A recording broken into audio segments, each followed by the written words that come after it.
வணக்கம் மக்களே. Friday release இப்போ நம்ம பார்க்க போகிறது வந்து நெட்ஃப்ளிக்ஸில் டைரக்ட் ஓடிடி ரிலீஸ் ஆகிருக்கிற மேட் இன் கொரியா. எவ்வளோ அழுதாலும் எவ்வளோ சிரிச்சாலும் நம்மளை சியரப் பண்ணி நாங்கள் இருக்கோன்னு சொல்ல 4 பேர் வருவாங்க. இந்த எக்ஸ்பீரியன்ஸ் எல்லாம் நடக்கணும்னா ஜஸ்ட் ஃபாலோ யோர் ஹார்ட். அதுவே நம்மளை கூட்டிகிட்டு போகும். அப்படிதான் எனக்கு பிடிச்ச இந்த கொரியா எனக்கு என்ன அடையாளம் காமிச்சு.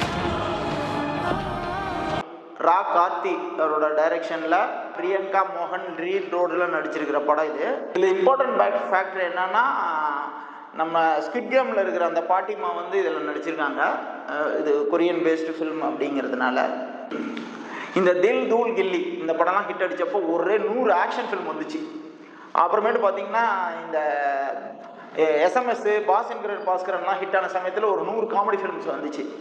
அதுக்கு அடுத்து பார்த்திங்கன்னா காஞ்சனா, அரண்மனை இது ஹிட் அடித்தோடனே ஒரு 100 பேய் படம் வந்துச்சு.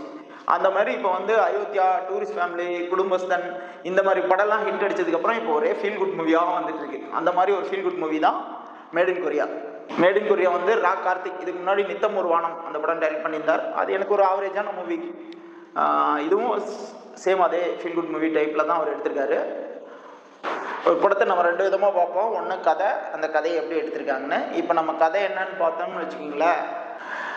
தமிழ்நாட்டில் கொலம்பலூர் அப்படிங்கிற ஒரு மலை கிராமத்தில் இருக்கிற ஒரு பொண்ணு கொரியாவுக்கு போக ஆசைப்படுறா. அவள் போனாலா, அங்கே போய் என்ன மாதிரி விஷயங்களெல்லாம் ஃபேஸ் பண்ணா அப்படிங்கிறது தான் படத்தோட கதை.